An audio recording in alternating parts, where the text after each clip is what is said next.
Next section है हमारे पास header and footer. Header and footer section में सबसे पहली कमांड है हेडर की। कोई ऐसा टेक्स्ट या कोई ऐसा मैटर जो आप चाहते हैं हर पेज के शुरू यानी कि स्टार्टिंग में दिखाई दे, ऐसा मैटर आप हेडर सेगमेंट में लिख सकते हैं। उसके लिए सिर्फ आप हेडर पे क्लिक करें, आपके पास अलग अलग तरह के हेडर ऑप्शन खुल जाएंगे। जिस भी तरह का हेडर ऑप्शन आप लेना चाहते हैं वैसा सिलेक्ट करके आप उसे क्लिक कर दें। आपके सामने 3 सेगमेंट वाला हमने हेडर लिया है। मैं अगर यहाँ कुछ टाइप करता हूँ,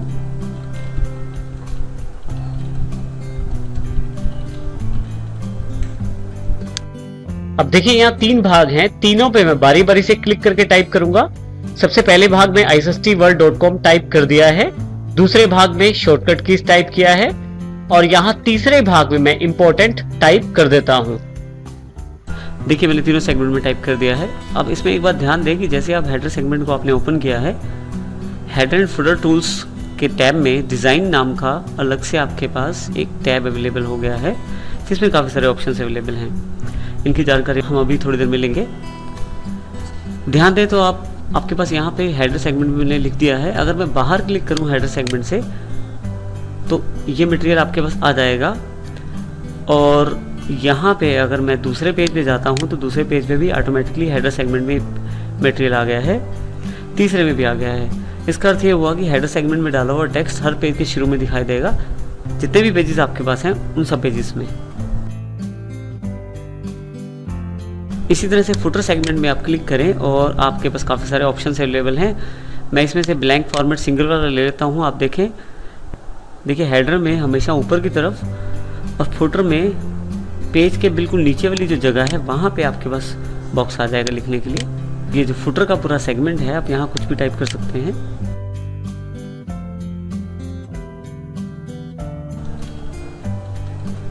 मैंने ये टाइप कर दिया। बाहर क्लिक करें तो आपके पास ये हेडर और फुटर दोनों अवेलेबल हो जाएंगे। अब ध्यान दें तो हर पेज के शुरू में हेडर टेक्स्ट और हर पेज के एंड में फुटर टेक्स्ट अवेलेबल हो गया है। ये देखिए, इसका अर्थ ये हुआ कि कुछ भी ऐसा टेक्स्ट जो आप बार बार चाहते हैं ऊपर दिखाई दे हर पेज के ऊपर, तो आप हेडर में डालिए, और रिपीटेड टेक्स्ट जो आप बार बार चाहते हैं दिखाई दे हर पेज पे, फुटर में डालिए नीचे वाली साइड। नेक्स्ट ऑप्शन जो हमारे पास अवेलेबल है वो है पेज नंबर का। पेज नंबर में आप जो हेडर की जगह है या जो फुटर की जगह है दोनों में आप पेज नंबर डाल सकते हैं। इंसर्ट पेज नंबर पे क्लिक करें, ये आपको ऑप्शंस देगा आप किस तरफ पेज नंबर डालना चाहते हैं, top, bottom, page margin, current margin, किसी भी तरफ आप ये पेज नंबर इंसर्ट कर सकते हैं। मैं यहाँ नंबर 2 वाला ऑप्शन ले रहा हूँ जिसमें बीच में यानी कि सेंटर में पेज नंबर दिखाई देता है। इसने ऑटोमेटिकली उस पेज नंबर को इंसर्ट कर दिया है हेडर सेगमेंट में टॉप साइड पे। बाहर क्लिक करें तो ये हेडर ऑफ हो जाएगा और आप ध्यान दें तो देखिए मेरे पास हर पेज के लिए अलग से नंबर रिप्रेजेंट हो गया है अपर साइड पे। नेक्स्ट ऑप्शन हमारे पास टेक्स्ट ग्रुप में है। टेक्स्ट ग्रुप में हमारे पास काफ़ी सारे ऑप्शंस अवेलेबल हैं। सबसे पहली ऑप्शन है टेक्स्ट बॉक्स। टेक्स्ट बॉक्स का अर्थ है ऐसा बॉक्स जिसमें आप कुछ भी टाइप कर पाएँ। जिस टाइप का आपको बॉक्स चाहिए, देखिए इसमें बिल्ट इन स्टाइल हैं काफ़ी सारे, जैसा स्टाइल आपको चाहिए वैसा क्लिक करें, वैसा बॉक्स अवेलेबल हो जाएगा आपके पास। इस बॉक्स में आप कुछ भी लिख सकते हैं।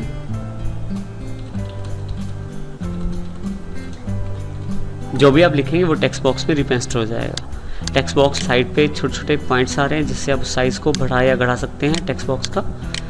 साथ ही ये जो ग्रीन कलर का जो राउंडेड बॉक्स है इसको आप ड्रैग करके माउस लेफ्ट क्लिक करके दबा के रखें इस पॉइंट को, तो आप उसकी डायरेक्शन भी चेंज कर सकते हैं।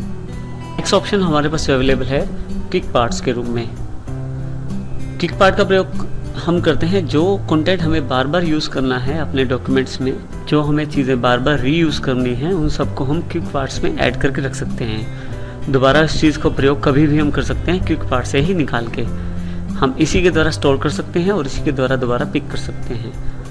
लेकिन क्विक पार्ट से पहले हम लोग अपना एक लोगो तैयार कर रहे हैं छोटा सा। जैसे मैंने टेक्स्ट बॉक्स में ISST वर्ल्ड लिख दिया है, मैंने इसको सिलेक्ट कर लिया और जो फॉर्मेट टैब है वहाँ से मैंने इसको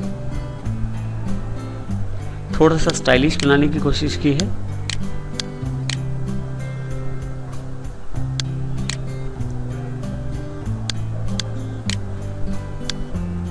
ये देखिए मैंने उसको एक टेक्स्ट बॉक्स में एक छोटा सा लोगो तैयार किया है अपने लिए। अब हो सकता है ये लोगो मुझे अपने डॉक्यूमेंट में काफ़ी बार दोबारा प्रयोग करना पड़े।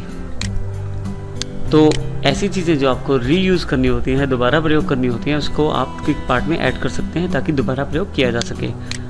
इसके लिए सबसे पहले सेलेक्ट कर लेता हूँ अपने लोगों को, क्विक पार्ट्स पे जाऊँगा, save selection to quick part gallery. जो नाम मैं देना चाहता हूँ उसकी गैलरी क्या हो, ऑटो टेक्स्ट में ऐड करना चाहते हैं या काफ़ी सारे ऑप्शंस हैं, हेडर, फुटर, पेज नंबर्स। अभी मैं इसको ऑटो टेक्स्ट में ऐड करना चाहता हूँ। इसके अलावा आप कैटेगरी अपनी बना सकते हैं, मैं इसको नॉर्मल जनरल में रखना चाहता हूँ। डिस्क्रिप्शन में आप कुछ भी डाल सकते हैं।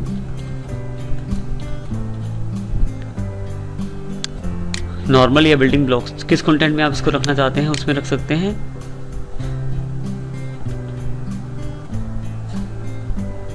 और insert content only in paragraph in one page, मैं कंटेंट ओनली पे क्लिक करके ओके करता हूँ। तो मेरे पास मेरा क्विक पार्ट जो है issstword.com के नाम से रेडी है। मान लीजिए मुझे इसका दोबारा प्रयोग करना है, जहाँ भी इसका दोबारा प्रयोग करना है कर्सर रखूँगा वहाँ पे, क्विक पार्ट पे जाऊँगा, ऑटो टेक्स्ट पे जाऊँगा, यहाँ से मैं अपना issstword का लोगो निकालूंगा। इसी तरह से आप ध्यान दें, इसको मैं जितनी बार चाहूँ उतनी बार यूज़ कर सकता हूँ।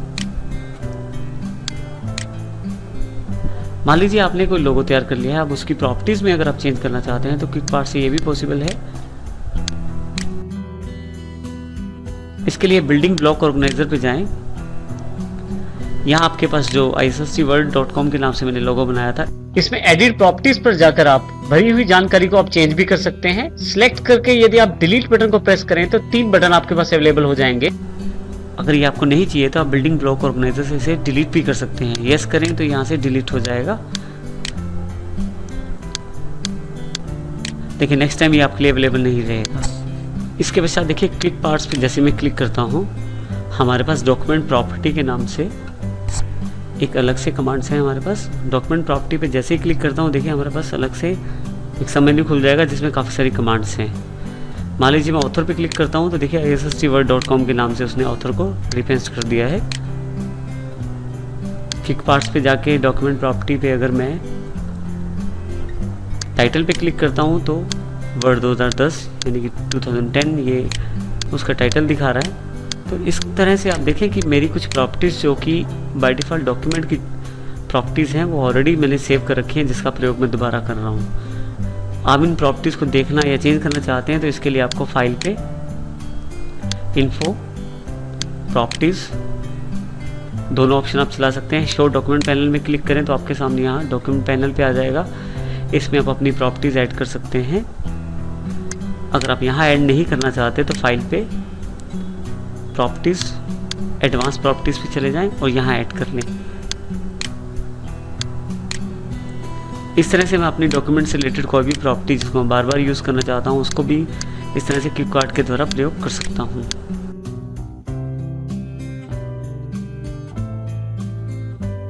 नेक्स्ट सेगमेंट में हमारे पास जो क्विक पार्ट्स के अंतर्गत एक कमांड और है जिसमें है फील्ड। अब चाहें तो फील्ड में काफ़ी सारे हमारे पास फील्ड नेम्स दिए हुए हैं, उसके अनुसार अपनी आवश्यकता अनुसार आप उसका प्रयोग कर सकते हैं। जैसे कि मुझे इस वक्त फाइल साइज़ दिखाना है तो सबसे पहले मैंने सिर्फ हेडर में एक लाइन टाइप कर दी है, फाइल साइजेस। उसके सामने कर्सर क्लिक करके मैं क्विक पार्ट पे आके फील्ड पे जा रहा हूँ। यहाँ मैं फाइल साइज़ फील्ड नेम को सिलेक्ट करूँगा, न्यूमेरिक में सिलेक्ट करूँगा। आप चाहें तो अपनी फाइल का साइज़ किलोबाइट और मेगाबाइट, केबी और एमबी में भी दिखा सकते हैं। मेरे पास अभी दोनों ऑप्शन ऑफ हैं। जैसे ही मैं ओके करता हूँ तो मेरी फाइल का साइज़ वहाँ अवेलेबल हो जाता है।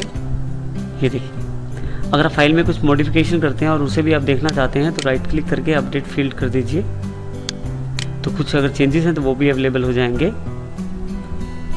देखिए इसमें इस फाइल में मेरे पास एक पिक्चर है और इसका साइज़ मुझे लिखना है अपनी फाइल में, तो मैं क्विक पार्ट पे जाके फिर से फील्ड पे मैं फील्ड नेम सेलेक्ट कर रहा हूँ, फाइल साइज़ यहाँ से जो फॉर्मेट चाहिए वो लेके ओके कर दूंगा। देखिए इसका साइज़ और उसका साइज़ अलग है क्योंकि इसमें एक पिक्चर है और उसमें कुछ टेक्स्ट अवेलेबल था। तो इस तरह से आप अपनी फील्ड्स प्रॉपर्टीज़ का यूज़ कर सकते हैं।